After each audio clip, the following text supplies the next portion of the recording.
আমরা এবারে ডেকে নিচ্ছি আমাদের আজকে পরবর্তী প্রতিযোগীকে। মঞ্চে আসছে সাইয়ারা সালসাবিল চট্টগ্রাম থেকে। কেমন আছো সাইয়ারা? আলহামদুলিল্লাহ ভালো। আজকে কি করছো? আমি আজকে একটি মশারির অভিনয় করব। আমার বিষয়টি হচ্ছে মশারি। চলো তোমার প্রথম পরিবেশনাটি এবারে আমরা দেখে নিই। আনন্দ সংবাদ, আনন্দ সংবাদ, আনন্দ সংবাদ। যারা সদ্য মা হয়েছেন শিশু সুরক্ষা ফাউন্ডেশনে নিজের নাম নথিভুক্ত করুন। ফাউন্ডেশনের পক্ষ থেকে মায়ের জন্য শাড়ি, শিশুর জন্য জামা কাপড়, মাকে 2000 টাকা সহ শিশুর জন্য মশারি প্রদান করা হবে। এছাড়া মায়ের জন্য প্রয়োজনীয় ভিটামিন ঔষধ সহ শিশুর জন্য প্রতিষেধক টিকা দেওয়া হবে। আনন্দ সংবাদ, আনন্দ সংবাদ, আনন্দ সংবাদ।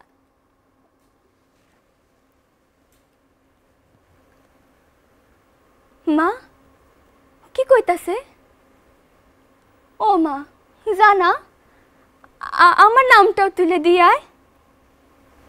শ্বশুর বাড়ি ছেড়ে তোর ঘরেই পইরে আসি। জানা মা যা আমার নামটা তুলে দিয়ায়। যে বছর আমার বড় মায়েরা হইল, আমার আব্বা দেখতে গিয়া কইল পরীর মতন দেখতে হইছে, ওরে দেখা শুইনা যত্নে রাখিস। সেই বছরই মায়েরা আমার আম্মা আমার যত্নের কোনো কমতে আসিল না। শ্বশুর বাড়িতে অনেক মশা ছিল, মশার কামড়ে আমার কচিটা কানতো।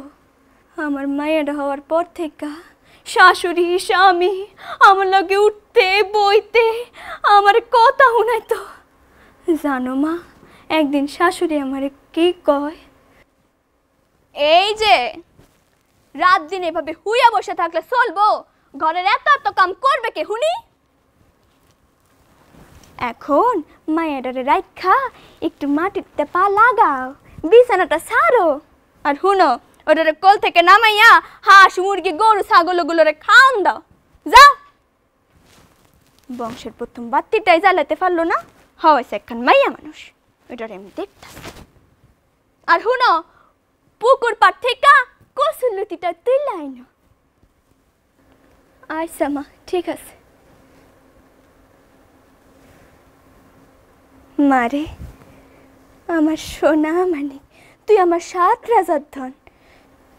তুই দাদির কথায় কিছু মনে করিস না মা। তুই এই ঘুমা মা ঘুমা।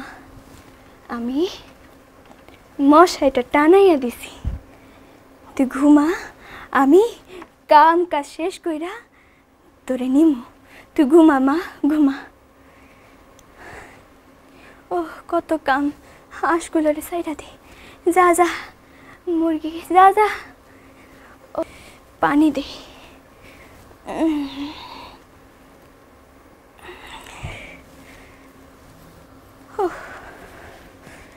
এখন পুকুর পাড় থেকে কসুলতিটা তুলে আনি। কি রে মনিটা কান্দে কেন? যা একটু দেখে আসি। আরে এত মশা কেন? ও মায়েরা তো পুরো লাল করে ফেলাইছে। ও না মশারিটা খুইলা ফেলাইলো, খুইলা ফেলাইয়া দিল। ও না মা না কান্দে না মা কান্দে না, না না কিছু হয় নাই তোর। আম্মা কইতেছিলাম কি, কামে যাওয়ার আগে মশারিটা টানাইয়া গেছিলাম, আইসে দেখি মশারিটা খুইলা খাটের তলে পড়ে আছে। মায়েরা তো মশা কামড়াইয়া কিছু রাখলো না, পুরা ফুলাইয়া লাল করে ফেলাইছে। কি কইলা? মশারি? এই তোমার কাম শেষ হয়েছে? কাম শেষ না করে আইসো কানের কাছে গানর গানর করতো? যাও এই কামগুলো শেষ করে যাই, উঠানটা ঝাড়ু দিয়ে আসো যাও। আইসে মশারি মশারি করতো। মায়ের কোল থেকে নামাও যাও। আচ্ছা মা যাইতেছি যাইতেছি আমি। নমো না তুই ঘুমা। ও যা, আবার মশাটা টানাইয়া দিল। ও কাপড়গুলা জানলাম, শুকাইতে দে। 2 দিন ধইরা মায়াটার জ্বর কমতেছে না, খালি কান্দে। মনিরের বাপেরে কইতে হইব। ও মনির বাপ, শুনেন। কইতেছিলাম কি, এই মনিরার না 2 দিন ধরে জ্বর।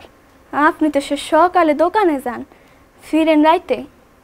কইতেছিলাম কি, একটা ডাক্তার দেখালে ভালো হইতো না? হে তো খালি কান্দে, জ্বরে পুরা গাটা পুড়ে যাইতেছে। কি কালকে দেখাইবেন? আচ্ছা আচ্ছা ঠিক আছে, আমি যাই। মেলা কাম পড়ে আছে, রান্না বাটিও শেষ। মনিটার তখন কান্দনের কথা, একবারও তো আওয়াজ দিল না। মনিটা জ্বর, যাই একটু দেখে আসি। আরে আজকে মশা এটা খুলে দিল। আজকে মশা ও কথাটা সরাইয়া দিছে। আরে মনিটার তো জ্বর কমছে। মনি, তোর গা তো পুরো ঠান্ডা। ও মনি, ওঠ মনি, তোর একটু খাওয়াইয়া দে। খাওয়াইয়া আমার কামে যাইতে হইব। ও মনি, ও মনি, ওঠ ওঠ না মনি, ওঠ না মনি। মনি তুই নরস না কেন? ও মনি, ওর হাত পইরা যাইতেছে কেন? মনি তোর কি হইছে মনি? এত ঠান্ডা কেন গা? ও মনি, আম্মা, ও আম্মা, আম্মা দেন না আম্মা। ও মনে জানি কি জানি হইছে, ও না নড়তাছে না। আম্মা একটু দেখেন না আম্মা, আম্মা এমন কইরেন না আম্মা, একটু দেখেন। হ্যাঁ যেটা ভাবছিলাম হেডাই হইল। যত্ন না করলে তো এমনই হয়। ও লক্ষ্মী ফয়া, মায়ের তো খাইছো, হে তো মইরা গেছে। এখন হরে এখান থেকে সরো। দৌড়বা না কইলাম ইতিরে, দৌড়বা না, সরো, দূরে থাকো। আমা কি কোন? মইরা গেছে মানে? ও ও মরতে পারে না। আমার কোনো যত্ন ছিল না এর প্রতি, আমি অনেক যত্ন করছি রে। হে মরতে পারে না। আমার মায়ের একটু আমার কোলে দেন আম্মা, আপনার পায়ে পড়ি আম্মা, একটু আমার কোলে দেন আম্মা। আমার মায়ের আমার কোলে দেন, আমার কষিটারে আমার কোলে দেন আম্মা। না আম্মা কই যান আম্মা, আমার নিয়ে না আম্মা, আমার নিয়ে না। আম্মা এই তোরা কই পালাচ্ছিস? তোরা আমায় ভয় পাচ্ছিস? এই তুই কই যাস? তোর কানের দুল জোড়া আমাকে দে, দে বলছি, আরেক জোড়া দে।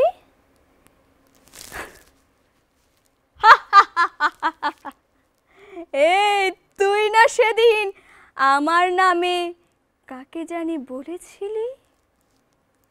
তোর বাড়ি আজ আমি জ্বালিয়ে দেব।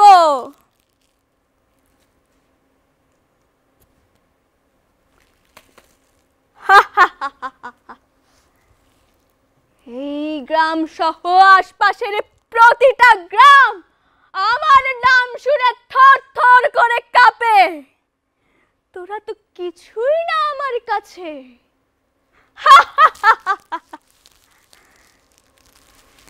যাই একটু বন থেকে ঘুরে আসি, দেখা যাক কোনো শিকার পাই কিনা।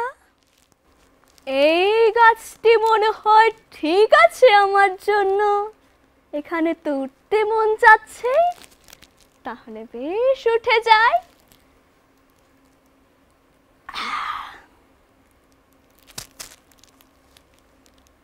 কি হলো?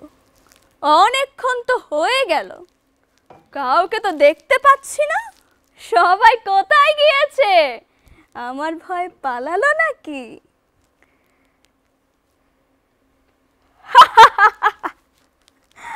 আচ্ছা, যদি এই দস্যুরত্নাকর মুনি ঋষিদের পোশাক পরে তবে কেমন লাগবে?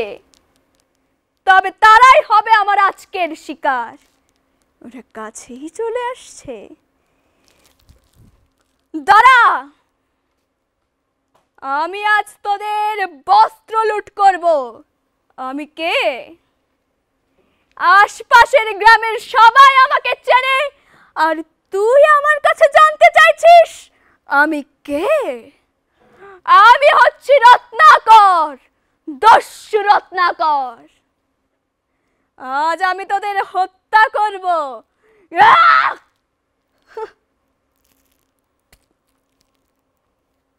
আমার হাতের কি হলো? আমি তোমাদের মারতে পারছি না কেন? কি করেছো তোমরা আমার সাথে? থামো বৎস, তুমি কি জানো না একজন সন্ন্যাসী যে পথ দিয়ে যায় তার আশেপাশের দৈর্ঘ্যে প্রস্থে 4 ক্রোশ তীর্থক্ষেত্রে পরিণত হয়? তুমি সেই সন্ন্যাসীকেই হত্যা করতে চাইছো? সন্ন্যাসী হত্যা করার পাপ তো গণনা করার যোগ্যই নয়। তবে তুমি যদি আমাদের হত্যা করতে চাও তবে বেশ, কিন্তু মনে রাখবে আমাদের এমন কোনো স্থানে নিয়ে গিয়ে হত্যা করো যেখানে কোনো পশু পাখি কীট পতঙ্গ থাকবে না, কারণ আমরা চাই না আমাদের মৃত্যুর কারণে তারা আমাদের রক্তের গন্ধে আমাদের কাছে আসুক এবং আমাদের দেহের তলে পতিত হয়ে তাদের মৃত্যু হোক। তোমরা মিথ্যে বলছো। অবশ্যই আমার পরিবারও তার দায়ভার নেবে, কারণ আমি তো তাদের খুশি, তাদের আনন্দ, তাদের অন্ন জোগাড় করার জন্যই এই দুষ্কীর্তি করছি। তোমরা মিথ্যে বলছো। আমি এক্ষুনি গিয়ে তাদের কাছে জিজ্ঞাসা করব এবং তোমাদের মিথ্যে প্রমাণ করব। ওই যে ডালটি দেখছো, মরা ডাল, সেই মরা ডালের ডালটি বাদ দিয়ে তুমি শুধু বলো মরা মরা মরা। কিন্তু মনে রাখবে রত্নাকর, রতে বেশি জোর দেবে না যেন। তুমি এই নাম ততক্ষণ জপতে থাকবে যতক্ষণ তোমার জিহ্বায় ভগবানের নামটুকু উচ্চারিত না হচ্ছে। তবেই তোমার পাপ মুক্তি ঘটবে রত্নাকর। তুমি সেই গাছের তলে বসে জপ করো রত্নাকর।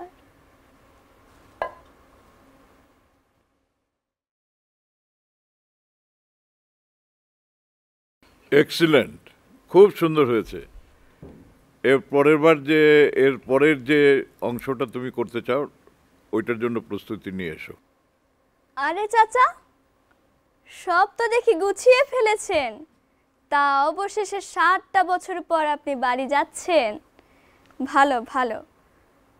ও ভালোই তো, এখন তো আপনার বিশ্রাম করার সময়। বাড়িতে নাকি মেয়েকে বিয়ে দিয়েছেন, ঘরও তুলেছেন, ছেলেও নাকি ব্যবসায় বসছে। ভালো ভালো। কি বললেন? একবারে চলে যাচ্ছেন? চাচা আগে বলবেন না।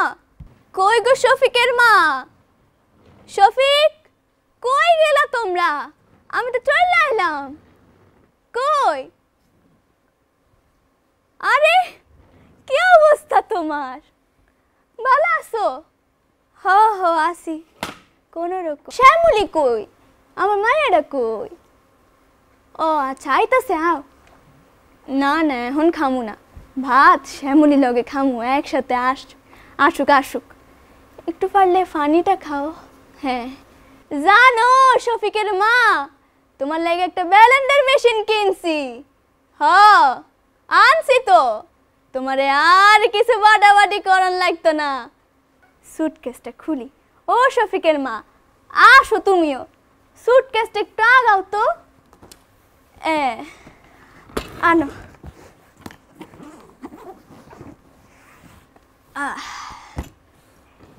এই যে এইটা হলো আমার মাইয়ার লাইগা। সুন্দর আছে না? এইখানের ভিতরে তোর জন্য কসমেটিক্স আছে, তারপর ওই বডি লোশন কয় যে বডি লোশন আছে, তারপর তোর জন্য শ্যাম্পু আছে, সব কিছু এইখানের ভিতরে আছে। ভাবতেছি ব্যাংকে যে টাকাগুলো আছে সেগুলো দিয়ে দেশে কিছু করুম। হ্যাঁ, এরপরে আবার এই শফিক শফিক তো দোকান দিছে, সেখান থেকে তো আইবো। আর টেনশন কি এর?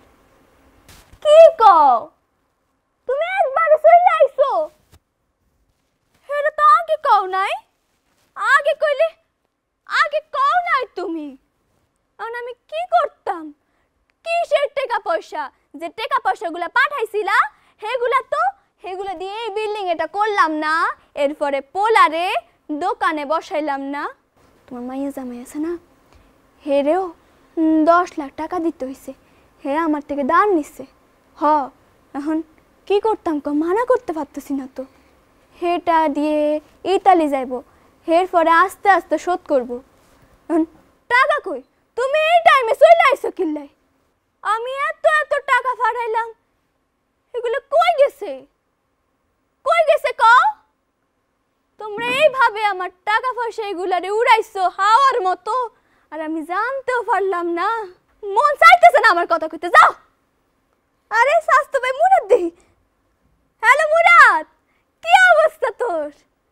আসি আসি। ও বয়স হয়েছে তো, একটা হাঁটতে চলতে সমস্যা হয় আর। হ্যাঁ, তুই চাকরি পাইছিস আমার লাগা? কি চাকরি? না না শুনতাছি সিকিউরিটি গার্ডের চাকরি। না না আমি করতে পারবো, সমস্যা নাই। আরে বয়স হইতে তো কি হইছে, আমার কোনো সমস্যা নাই, যে কামই হোক, আমার এখন কামটা দরকার। আচ্ছা ঠিক আছে, কখন জয়েন করতে হইব? এই সপ্তাহে জয়েন করলে হইব? আচ্ছা ঠিক আছে। ও ঠিকানাটা একটু পাঠাই দিস। আচ্ছা ঠিক আছে ঠিক আছে। স্যার আসসালামু আলাইকুম। স্যার আমি মফিজ মিয়া। ওই আমার স্বাস্থ্য ভাই মুরাদ আছে না, হে আমার কথাই কইছিল।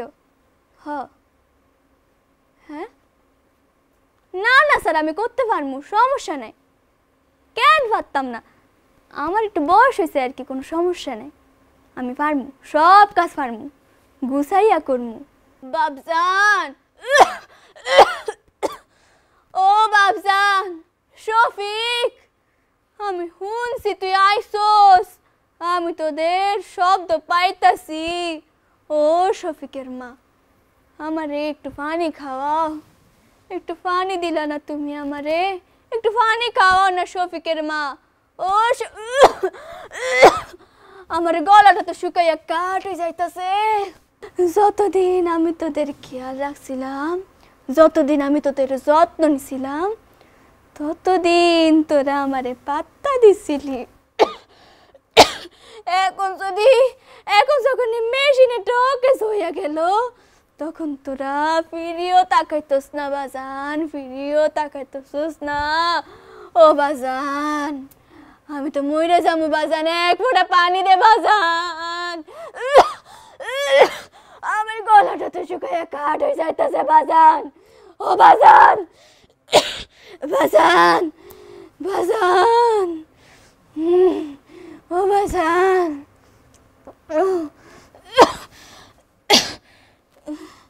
আমি তো মইরা যাবো বাজান, বাজান। শুরু করছে আমাদের সম্মানিত বিচারক আশরাফুদ্দিন উজ্জ্বল স্যারকে দিয়ে।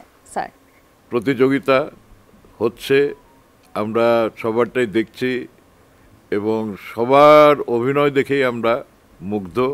এখানে যারা বিচারক মণ্ডলী আছেন তারা সবাই যেভাবে তোমাদের সবাইকে উচ্ছ্বসিতভাবে প্রশংসা করছেন, তার মধ্যে তুমিও একজন সেই প্রশংসার দাবিদার।